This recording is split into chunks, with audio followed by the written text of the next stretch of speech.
All right. Hello, hello, and happy Friday, everybody. You are now tuned in to yet another edition inside of the 2020 virtual Black Writers Weekend. And today we have something very exciting for you. We are going to have a conversation with Miss Reshonda Tate Billings. So I'm going to bring Reshonda in. I know she is here and ready to go. Reshonda, how are you doing today? I'm doing well. Thank you so much for having me.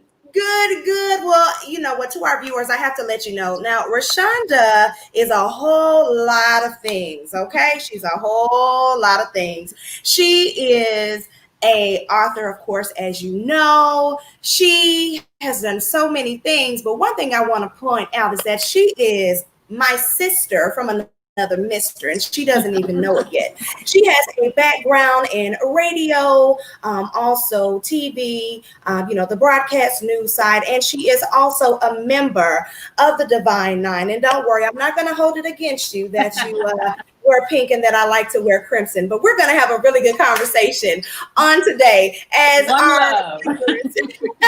yes, it's all love as they get to know more about you, who you are, and exactly what it is that goes through this creative mind that Reshonda has. So, Reshonda, just talk to us just for a little bit about who you are. Well, I am just an ordinary girl who happens to do ordinary things.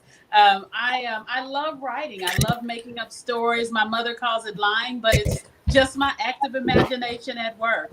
But most importantly, I'm a mother. I'm a child of God, and I just love telling stories. All right. Okay. Okay. So, talk to us a little bit about your creative past, or path, I should say, because your past has just so many things that entails it. But I also know that it shaped you as well. So, how did you even decide I want to be a writer? Well, I've always loved making up stories ever since I was a little girl. And I wrote my first story when I was 15. I wrote a story for True Confessions, a magazine called True Confessions. Of Nice. course, my story was not true because it was about how I stole my sister's husband, and my sister was only 12. But I made it up, and I never expected to hear from them. And they sent me a check for $150, and they wanted to publish it. So that was my first real published work. I loved writing, but my mother loved her to death, but she was an inside the box person, and she would always say, "You can't have a career writing books." So I went to the University of Texas at Austin and majored in journalism, and I became a journalist. I graduated from there, worked for the National Enquirer magazine. I was the paparazzi. And then I just continued writing. Doing by day, I started writing. I would write fiction, and by night, nonfiction, and by night, I'd write fiction. And so I just in 2000 decided to stop talking about writing a book and write a book. And so here I am 51 books later. And I'm glad that you said that because, especially with what's going on right now, in the pandemic, in the world, just all the way around, people are just finding ways to say, you know what? I'm going to stop talking about it and I'm actually going to be about it. So I am so glad that you even said that because there are some people that are viewing right now that probably have had that idea like, okay, I want to get into this, but exactly how do I do it? And you just told them just that. You take that first step and you make it happen. So I love that. Looks like Faith is tuning in with us, and she says that her dad told her that she couldn't be an author, so therefore she became a journalist. That was the closest thing, the next best thing. You also have Heidi tuning in with us as well, and she says, "I just love Reshonda's books. I love, love, love them." So Thank you are you. definitely getting that love here and some Black girl magic here on this on today. So talk to me a little bit about that first book. What was it like when you wrote that? For those that don't know, by reading and researching, I saw that you received quite a few no's on this path. So what was it like when that first book got published? Talk to us a little bit about that. Oh, I mean, I got so many rejection letters. I would come home every day to a rejection letter in the mailbox. And sometimes the places I hadn't even sent it, telling me, don't send that thing to us because I was sending it everywhere. But I believed in my story. And so one of the things that I wanted to do was not sit around and wait on someone else to validate my talents. And so I self published my very first book. And again, I'm an outside the box thinker. So I had to figure out, how do I get this book in front of the world? And I self-published it, and then I set out to spread the word about the book and get people to talking about it. And it ended up catching the attention of an agent, one of the same agents who never even replied to me. And I signed with her, and she sold that book to Simon and Schuster. And so it's just a matter of, do you want to sit back and wait on someone else to validate your talent? My editor, at the time, we would always talk, and she had in her office a stack of manuscripts from the floor to the ceiling. And she would always say, well, I'm going to get to those when I get time. Well, she never had time. And I could only think, somebody is sitting at home, in Idaho, thinking that their work isn't good enough. And it's simply, she's never even had time to read it. So if you can't go in through the front door, you need to find another way in. And that's been my motto and everything.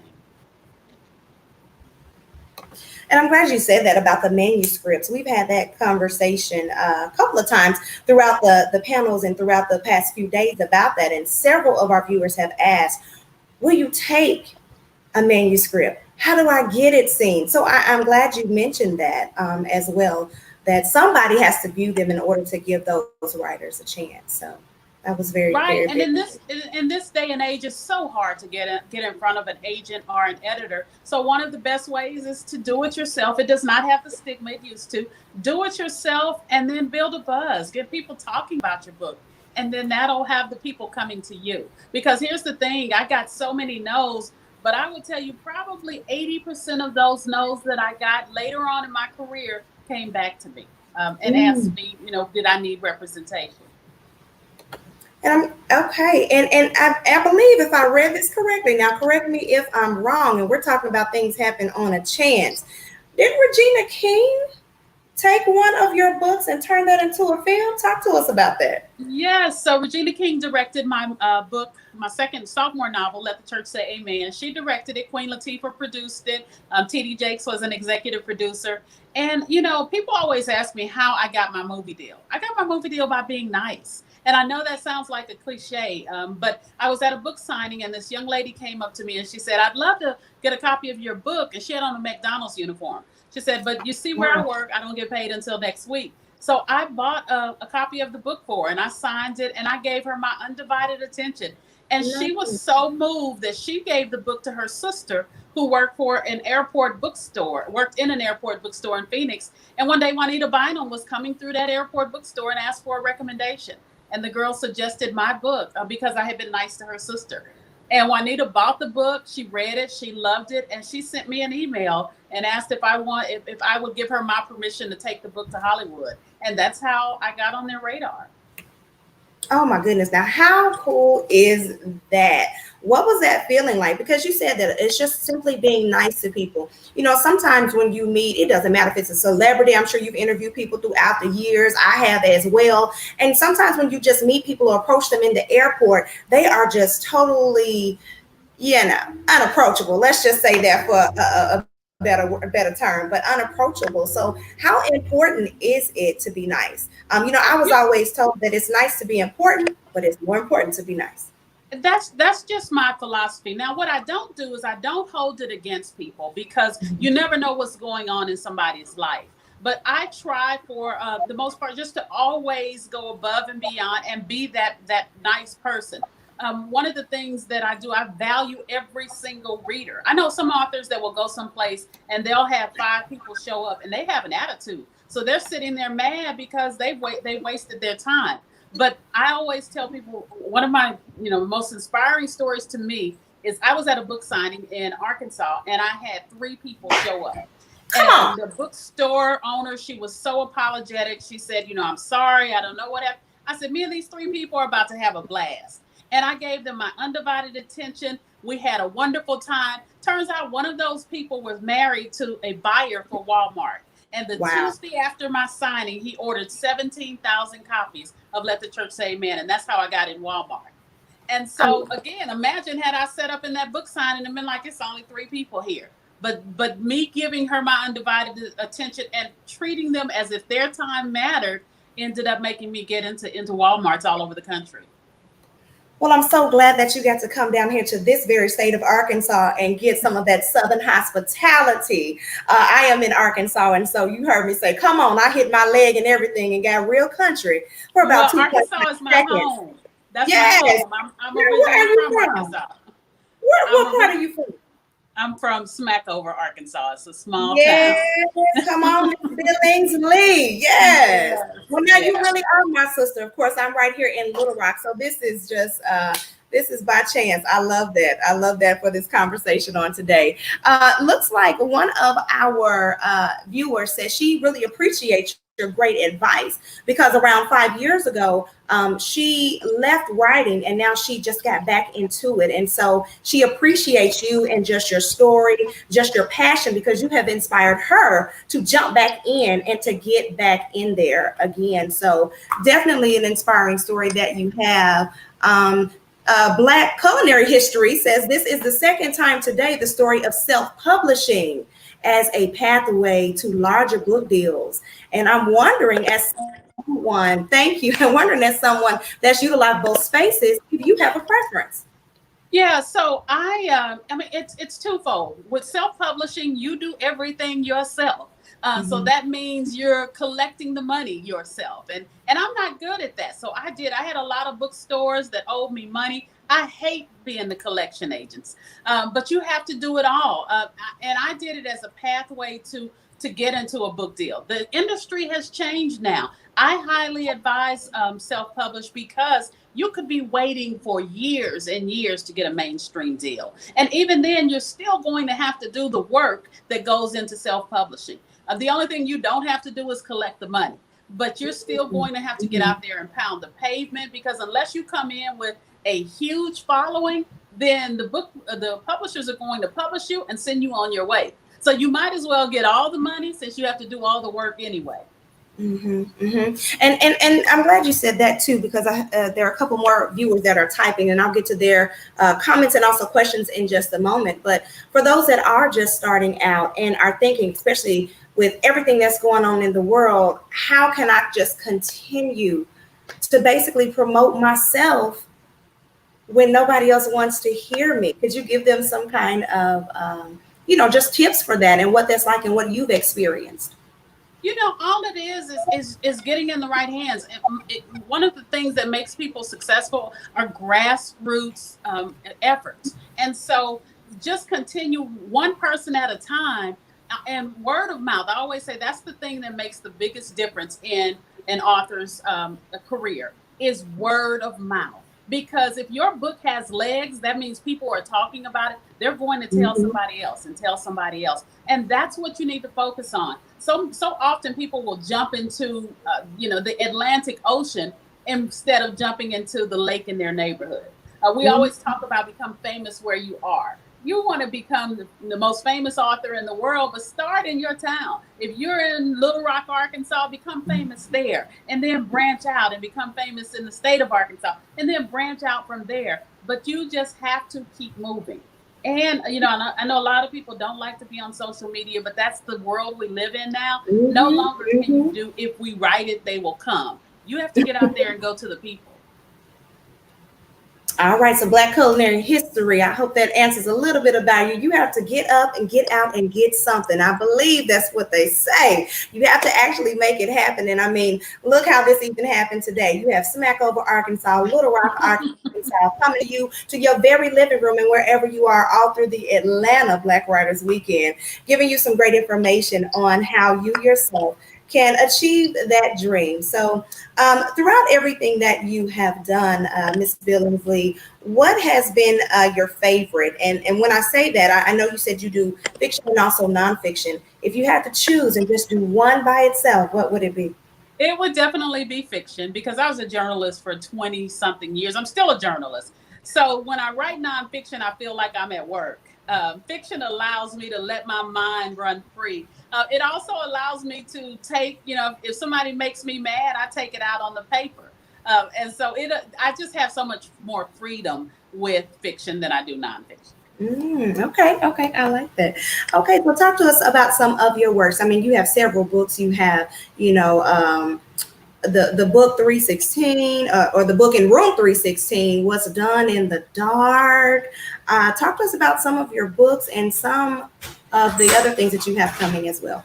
Yeah, so my latest book is called The Stolen Daughter. It is about a woman that finds out that all is not what she thought it was. She was actually kidnapped as a child, and the story, though it is similar to the Kamaya Mobley story, it has some twists and turns because that's how I like to write. But that is my latest book that came out, The Stolen Daughter. And my next book is called A Little Bit of Karma. It comes out at the end of September, the last Tuesday in September.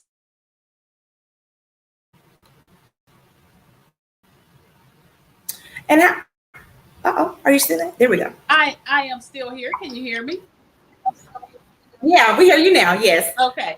It is about a popular DJ who it's a married couple, and they dispense relationship advice when their own relationship is falling apart.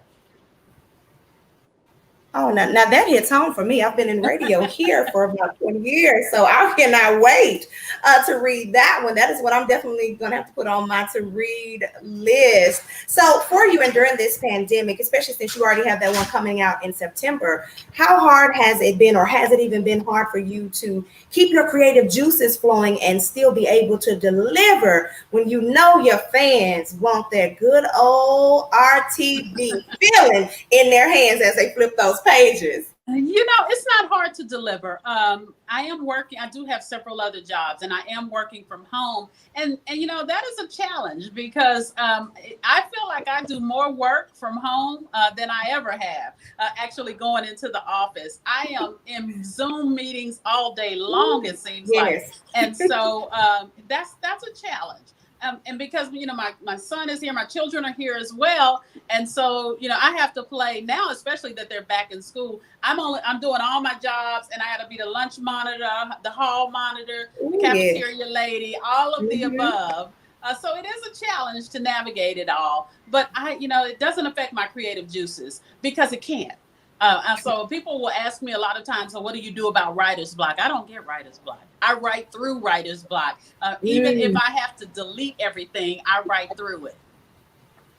I like that. So talk to me a little bit about your journey with Dafina Books, because you could have gone anywhere. You could have chosen anybody. You even mentioned earlier somebody that told you no once, came back around, and gave you a yes. So why Dafina? So, I've been with Kensington for my 50th book. I was actually with Simon & Schuster prior to that for years, since the beginning of my career. And A Little Bit of Karma is coming out through Kensington. My editor at Simon & Schuster, who I loved, who really nurtured and built my career, moved to Kensington. So she took me did some of my teen books. And then I decided to go over, and she did one of my adult books, my 50th, because it was a sequel to my very first book that she picked up. Now, you said 50th? Yes, so I have 51 books. Yes, 51. Okay. That's what I was going to say. Wait a minute now. Yes, because you've been in for quite a while now. Okay. All right. So what can we expect even coming up from you and Dafina being there? So I enjoy them. I'm working on my 53rd book with Kensington, and it is called Miss Pearlie's Girls, and it comes out sometime in 2021, late 2021. So I am just continuing to write. I love what it is I do. I love being with Kensington because they are committed to making sure we're able to get out and tell our stories, and I really love that. Now, if you could have one of your writings, another writing, I should say, be turned into a film, which one would it be? And then who would you want to direct that? Yeah, so one of the things I learned from doing Let the Church Say Amen, and I also have another movie that was a book that was turned into a movie, The Secret She Kept. And so that was also turned into a movie that aired on TV1. And one of the things I've learned in that process of having those books made into film is that I can't pigeonhole and say who I want to star in and who I want to direct anymore. And let me tell you why. For example, Layla Rashawn played the first lady in Let the Church Say Amen. And when they first told me Layla Rashawn, I couldn't see it. I was like, sunshine, sunshine, Right, sunshine. And playing the first lady. Yeah. And she was phenomenal. She was phenomenal.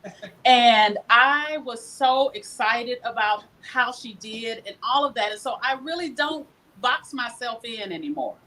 So I would just love, we are have some other projects in the work, and I'm really excited about that. And so, you know, I can't talk too much about those, but whoever they bring on to direct and star in, I know will do an excellent job. Okay, now we do have a question from the audience. She wants to know, how do you feel about trad publishing and the types of things that they publish by us? Do you think that they're limiting us? Unfortunately, yes. One of the things that I do not like about the mainstream industry is that we get boxed in. So, for example, if we write a book with Black people on the cover, we get categorized in the Black category. Now, I'm okay with that. There are a lot of authors that are not okay with that. I'm okay with that, but it also affects how we're marketed because they think our audience is limited, because we will read them, and by them I mean mainstream, but they don't want to read us, or they believe they don't want to read us. And I always try to use a prime example. I was on a conservative talk show. Don't even ask me how. I was on there because of something that happened with my daughter. And the conservative white male host asked me if he could read my book, The Secret She Kept. And I said, "Can you read?" And he said, "No, I just didn't know if I could read it because it has Black people on the cover." Oh, wow. wow. We had a big discussion about it. He read it and he called me back and said, "This book was so good. And it was for everybody." But he would have never picked that book up because it had Black people on the cover. So that is a battle that we fight all the time. And I don't know that publishers really know how to change the mindset of the mainstream.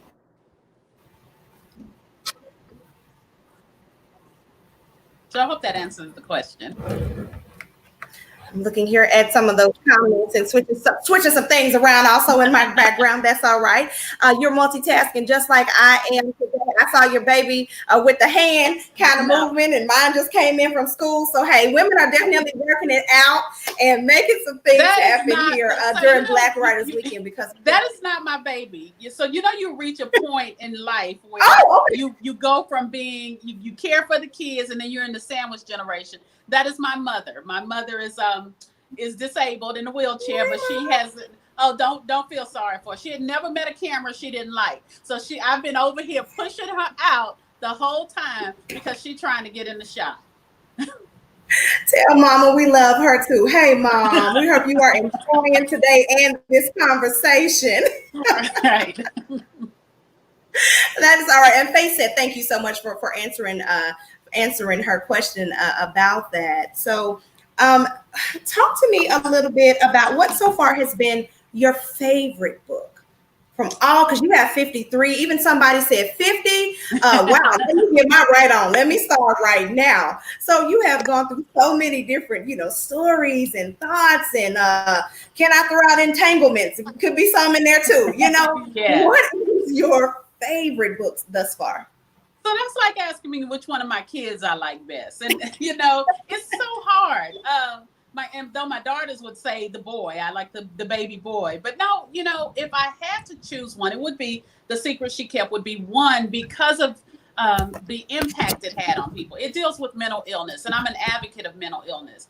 And so I've had people that told me after they read that book or after they saw the movie, they decided not to commit suicide, or it changed their life. And so that book was the most impactful for me. My book, I Know I've Been Changed, and More to Life most mirror my life. So I enjoyed writing those books as well. But I just love losing myself. And I love kind of taking your story and her story and his, and just kind of spicing them up and adding my own dose of imagination in there. Yes, and I'm glad you even mentioned that, because that is something in our community that we just don't like to talk about. We don't like to talk about mental illness. We don't want to discuss it. What goes on in this house, stays in this house. Growing up, it was always, well, he a little special, or she a little special, or touch, or whatever that, would be. And so we don't really discuss that. And that movie, because she was a lawyer. Was she a lawyer, prosecutor, attorney? Yes. Okay, yeah, because I remember that. And so she was just so beautiful, so poised, and everybody knew her to be always on point, always on point. But Sister Girl had some issues, y'all. She had some major issues, and I don't see how that man continued to love her and stay with her. See, that's the Arkansas coming out. But definitely glad that you touched on that. But out of all of your 53 books, is there any one of your characters that you think resembles you in some way? So, I know I've been changed is about a television news anchor who moves to Houston and tries to forget her country trouble-filled family. And she moves from Arkansas. So a lot of people think that's about me. But what it is, I took a little bit of my family, although, don't tell any of them that, because then they'll be like, well, where my commission? Where my part of the money? But I did. I took a little bits and pieces, but it's about finding family and what really matters. So if I had to look at any, I would say that one is closest to my life. And then my latest one before The Stolen Daughter was More to Life. And that mirrored me as well, because I enable my children. That was something I've tried to break. What I would do is try to give them a better life. But what I was doing was clipping their wings. And so I discovered that along the way that, I'm trying to be this all-American great mom and give them everything. And they were getting accustomed to that. And so that's one of the times that backfires for a lot of us these days when we're working so hard to give our kids a better life.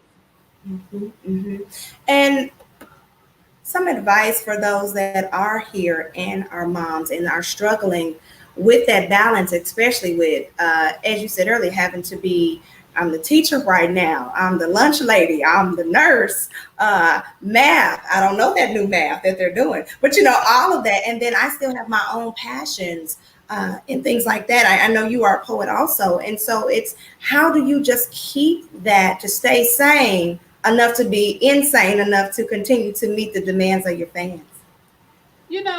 One of the things I do is I just know that if mama ain't happy, ain't nobody happy. So I have to constantly work to make sure that I do me. I have a friend and he's constantly putting his children first. He's always making sure, everything is about the kids. And I don't knock that, but at the end of the day, the kids will be gone and you'll be left with nothing. You'll be left feeling empty, unfulfilled, and they've gone on about their lives. And so I really believe in balance. I believe you have to find that gives you joy. And so no matter what, even if you take 15 minutes out the day to do what brings you happiness and joy, you got to do it. And what does self-care look like for you these last few months? Okay, so now there's a problem. All that I just said, I have over the years, what brings me joy is working. And I know that I have to do better than that because I work from sun up to sundown. My family complains about it. My friends complain about it. And so I do work. I am working now because I hit 50 when my 50th book came out. And with that came a new revelation that I've got to just disconnect from work altogether because work gives me joy. And so I really, really am continuously working on that. And Young Bull is joining us in the comment section saying, how do you make time to write when you have a full-time job and a family, and what do you sacrifice? And you kind of just touched on that, like, hey, it is what it is. And so I think every minute you spend talking about what you don't have time to do could be spent doing it. And so, for example, if I have to go and drive downtown to pick something up, I take out my phone and I turn on the audio memos and I dictate a chapter for my next book. So I'm utilizing every spare moment.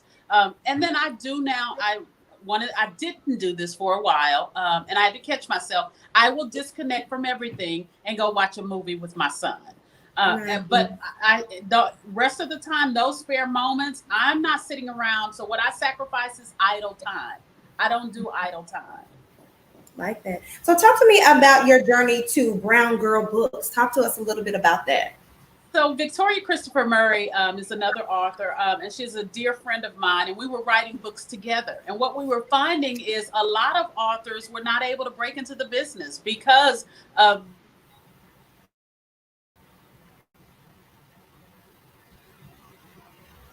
All right, we'll get Reshonda back here in just a moment. There you go. Okay. All right. Yeah, a lot of people weren't writing, able to get book deals because of those manuscripts that are stacked to the ceiling and for other reasons. And so we wanted to give them something, an opportunity to have their voices heard. And so that's why we created Brown Girls Books. And to date, we have over 40 authors. Oh, that is awesome. Now, Reshonda, I'm not sure exactly what happened. We can't see you at the moment. We can definitely hear you, but we can't see you at the moment. But again, we will definitely what happened to my picture. We will make this work until we get you back. That is quite all right. So at least we can hear you for the time being. You have Crochet Culture saying, wow, 50 years of wisdom and beautiful life. Thank you for being you, Miss Billingsley.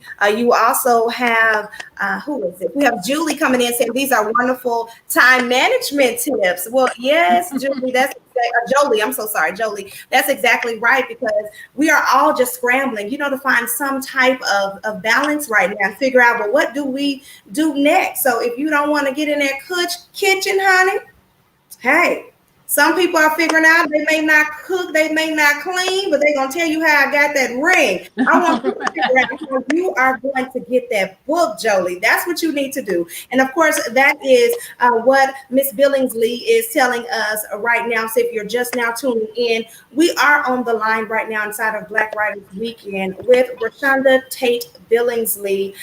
We're going to get her beautiful face back up in just a moment, but we're talking to her a lot about her creative mind, her life, and just how she got all of those 53 books and what that journey has been for her and what it's been like for her throughout this entire time. So, and you said you partnered with your friend, of course, in order to do so. What was that like? Do you think people should with other people in order to write books, or do you not? And looks like we just lost her. We're going to give her a few moments, though, to come back. It looks like her device is not connected. So we're going to give it back. You guys know we're going to blame it on Laura. That's okay. Hopefully she'll go on and blow on over, and we will continue to have this great conversation. There she is. So all right. I'm sorry. I don't know what happened. I just cut it off and cut back on. So excuse me for dumping out, but I figured if I went out and came back in, it might work. Well, that is quite all right. I told them we were going to blame it on Laura. She's messing up a lot of things today, but she's not going to stop this Black girl magic. So definitely happy to have you back with us. But you mentioned with Brown Girl Books that you partnered with somebody. Do you think that those starting out should partner with someone in order to write their books, or do you think they should stay solo? Well, I think that all depends. So you have to have, I do think an accountability partner works wonders. So having someone that you're accountable to in this process, it definitely helps. In terms of writing with someone, only you can tell that, because you have to have chemistry with whoever it is you're writing with. One of the things that I have a friend, and she tried to duplicate what Victoria and I were doing, and her partner, they couldn't stand each other. They continued to change each other's writing. So they obviously didn't have the chemistry. So you have to have someone that you're working with in that process. And what is that like? Especially when you said they tried to duplicate, and we both know you can try. Oh, you can try, but we can never, ever, Yes, ma'am. What is your advice for those? Did you take that? Well, let me ask you this. When you saw that, did both of you take that as a compliment? I do. I don't get upset about it anymore. I think the only time was when someone wrote a book, and they actually sent me a copy, and they called it Let the Church Say Amen Again. I mean, like, he combined like 3 of my titles. And I was just like, really, dude? But otherwise, you can't copyright titles, so I don't waste energy getting upset on that. One of the things, though, I don't like is when someone will come up and say, you wrote a story about the devil is a lie, and you stole that from me because my grandma used to say that all the time. And I'm like, so did my grandma, Right. So you can't copyright ideas. I think you just have to look at, I'm going to tell this story in my own unique way. and take it from there. I like that. So somebody is asking, when will Brown Girl Books be back open to take submissions for those that are interested in being heard? So let me tell you about Brown Girls. When we started, we had some lofty goals. We were going to give feedback to everybody who submitted. And I remember our agent actually kind of laughed at us and was like, okay, yeah, right. And then we opened up and we did an appearance on the Tom Joyner Morning Show, and we got like 400 manuscripts that week. And so, that was just a lofty goal that there was no way we could possibly keep up with. Right. And we continue to get hundreds and hundreds of manuscripts. So we've closed down open submissions. That is not to say that we won't take a submission. If you think your book is great, I have no problem. Email me directly and I'll get it to the acquisitions department. But what we don't want, we just can't have it open because we'd be doing you a disservice, because it'll be forever before we can get back to you. Mm-hmm. Our roster right now is booked through the end of 2021. Oh, wow. Wow. Okay. Is there anyone that you'd like to highlight that's on the roster right now? Yeah, we have some amazing authors, and we have 6 of our authors. So we publicized this recently, whose books are going to film. So we're so excited about that. Both Victoria and I had a producer that was approaching us. But one of the things we love most is what we're doing for Brown Girls. And so, we said, okay, we'll do our books, but we want you to take some of our Brown Girls authors too. And once we talked to him about it, he was excited. So those authors, it's 6 of them, they have their books, which will be made into films. But we just had an anthology come out called Confessions. And we have a nonfiction book coming up called The Small Pearl in Every Girl. Another novel called The Other Twin. We have some great novels in the works. Oh, now you said something right there that touched my heart. The Small Pearl in Every Girl. Now, what is that about? Talk to us a little bit about that. That is a nonfiction title, and what she's done is their affirmations and aspirations on leadership for young women and girls. And what she's done is she's talked to all of these amazing women all over the country. She's a Delta, and so she talked to the president of Delta, the president of AKA, and all these leadership positions all over the country, and just got their advice on how to be a leader. And it's a great book that's coming out. All right. Shout out to the Divine Nine. Yes. We have to put that out there. Come on. What is your favorite affirmation then that you kind of recite each and every day for yourself? It's what I said earlier, because there are some days when I don't want to get out of bed, or there are some days when I don't want to do something, but I always have to tell myself again that the 2 of them are: every minute you spend talking about what you don't have time to do could be spent doing it. And it's go get your dreams. When I die, I don't want my tombstone to just be blank. I want it to say she lived. And the only way it can say she lived is if I get up and go live. That's right. I like that. Now, if somebody wants to, where are your books right now? Where can we find you? Where is everything? Where can I get one today? Yeah, so the quickest way, it's on Amazon, Barnes & Noble, and wherever books are sold. I'm in a lot of bookstores. What you'll find now is bookstores are scaling back shelf space. So you may go in and find one of my titles, but I'm carried in all the bookstores. If they don't have it, you can ask for it. Many of the independent bookstores have them on the shelves, but and anywhere books are sold. Now, Rosalind Carter says she was able to finish her manuscript this summer with the support of her accountability and critique partners, and it definitely took a village in order to do so.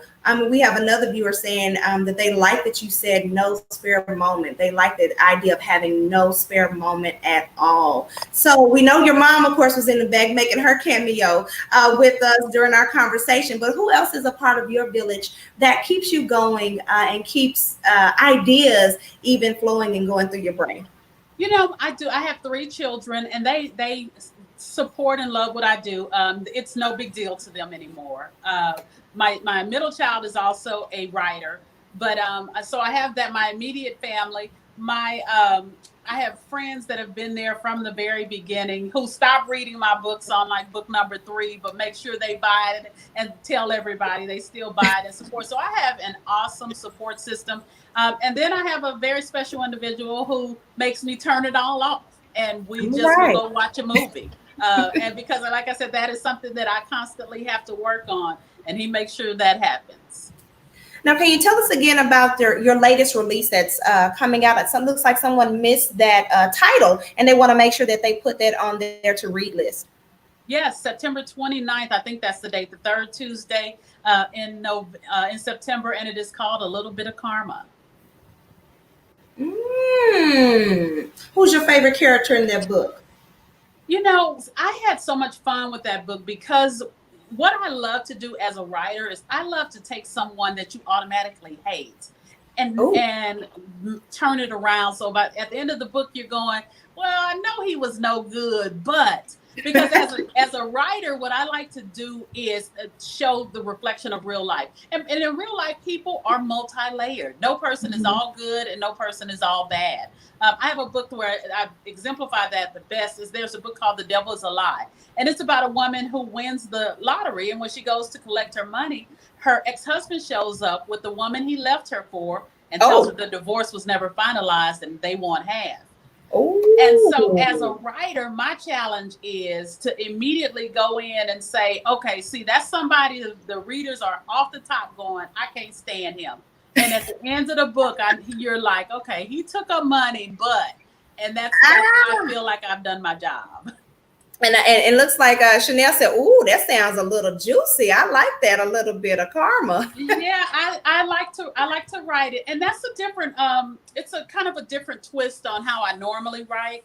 That one is almost like a suspense, a drama and suspense, because the couple that is the the celebrity radio couple actually go away to the Virgin Islands, and his mistress follows them there and she ends up dead. So, yeah, so I had a lot of fun with that book. I was about to say it as any of those. Did you feel that maybe karma should have got that person? But sounds like a little bit of that jumped over into the other book as well. And somebody got definitely what they deserve. We'll keep it at that. Anita says people are multi-layered. She just loves that. Young Bull came back and said, whoa, I wasn't expecting that on the islands. Now, wait a minute, Ms. Billingsley. So Faith wants to know, do you have critique partners or did you just learn that on your own? No, so again, make sure you get someone who understands what you're doing. When I first started out, I was in a critique group. They were predominantly white. And one of my critique partners, we were going back and forth over one of my stories, and my character was dreaming about Denzel. And she immediately said, well, who is this Denzel person she's dreaming about? And I said, Denzel Washington? And then she was like, well, why would she be dreaming about him? And then I said, okay, I need to get somebody that understands. Right. So you really have to have a good critique partner who not only understands, but not a family member. Because my relatives would read my books in the beginning and I'd be like, okay, give me some feedback. And their feedback was, oh, girl, that was good. Well, that's not a critique. So you got to make sure you get somebody that is really going to say, okay, I think this character needed a little more depth, or somebody that really can talk to you about the story.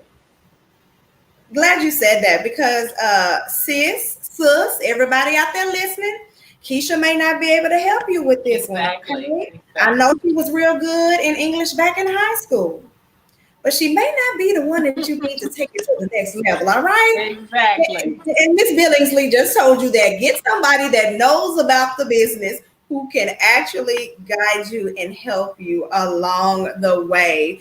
Young Bull would like to know, what do you think about beta readers? So again, beta readers are those readers that are committed to reading. So I think beta readers are great. I never use beta readers. And just for no other reason than I just never cultivated it. But I think it's great because beta readers are readers. And so they're going to give you great feedback and then they're going to talk about your books. And at the end of the day, that's what you want. You want people who talk about your books. So, Young Will, I hope that answers your question. Somebody else came back and said, ooh, those mistresses better watch out. Do you feel that this is the year, though, for mistresses? I mean, let's look at what happened with the whole Will and Jada and August Alsina thing, the whole entanglement. Is that what the industry needs right now? I think anytime you tackle something like that, you need to do take it to a different level, or a different look at it a different way, because what you don't want to do is just continue to write books and just about cheating, because you always want to think outside the box. So I do have a book called The Perfect Mistress, and what I wanted to do was show how she became a mistress, and she became one because she used to accompany her father on his little excursions and entanglements when she was a little girl, and so that's what she grew up with.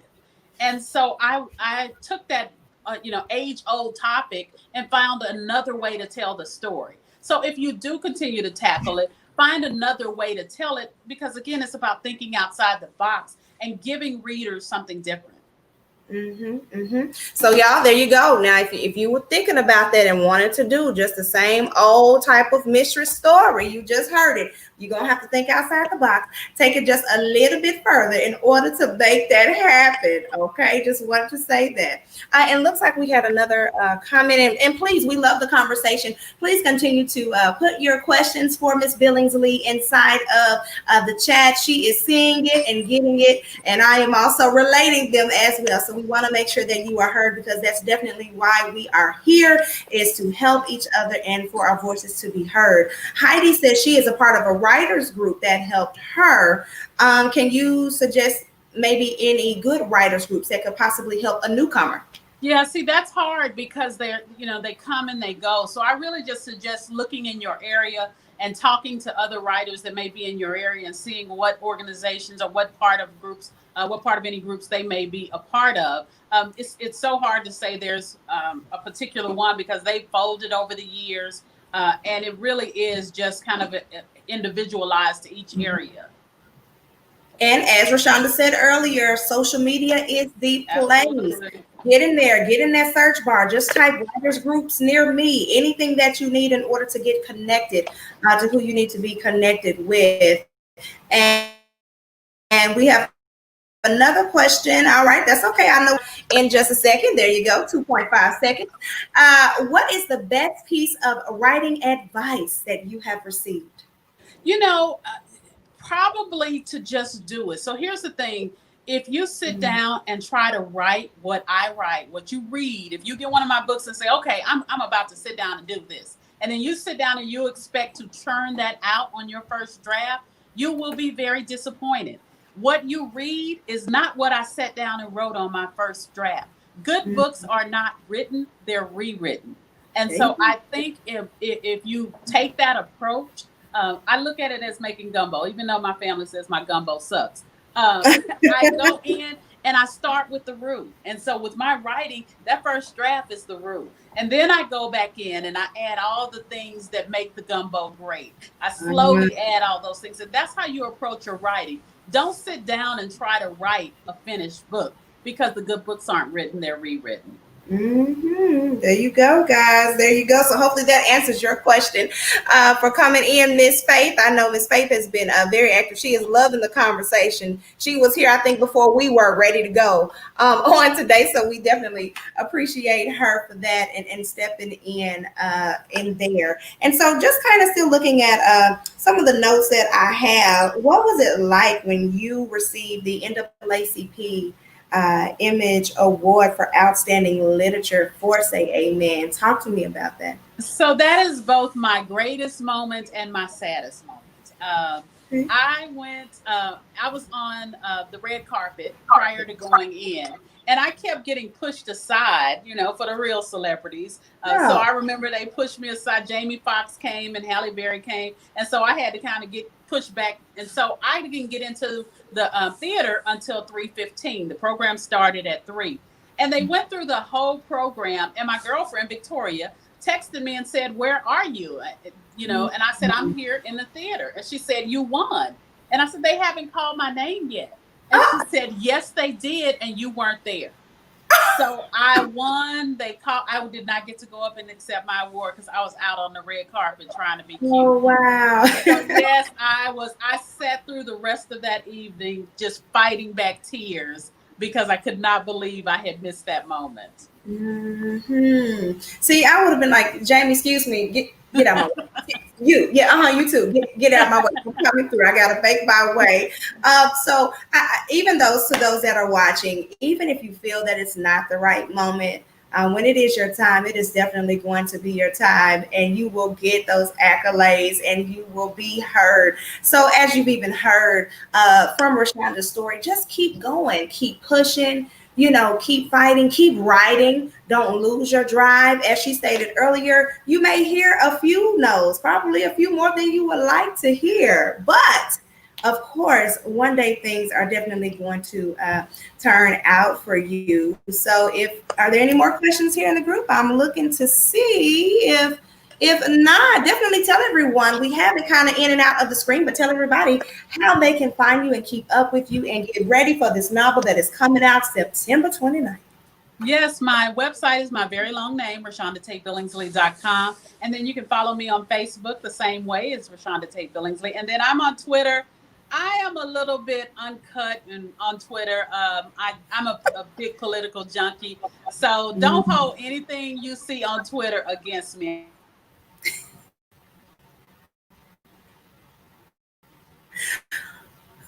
All right, that's okay. Can't you? I know you. There you go. You're coming back again. Yeah, Reshonda Tate. And since you said that, there we go. All right, and guys, it's also going across our screen as well. And I'm glad you mentioned that too, because we often say that. Do you think that is a big important thing to be somebody different? To be you, I should say, to really be you on social media versus how you have it for your brand. So, in the old days, 10 years ago, I would say you might want to watch yourself. But now, we're in a different time. So there is no way that I could not. Like I said, I'm a political junkie. There's no way I could not talk about politics. I know some authors who just were like, oh, okay, I'm not going to touch politics. But I wouldn't have been able to make it through these 4 years if I wasn't able to get on social media and vent and educate. So, I just think that it's a personal choice. That's a question only you can answer as to how much you want to, what line you want to cross on social media. All right, we're about to wrap things up, but one question we all would like to know is, you write so much, who do you like to read? Who's on your list? I am an avid reader, always have been. One of the reasons I was able to get, loved being friends with Victoria was because I loved reading her novels. So I read, the mainstream Victoria, Christopher Murray, Eric Jerome Dickey, Tiffany Warren. I love just regular mainstream books, but I also love discovering new authors. So I will read a new author in a minute. And then I'm also a Mary Higgins Clark, James Patterson type of author as well.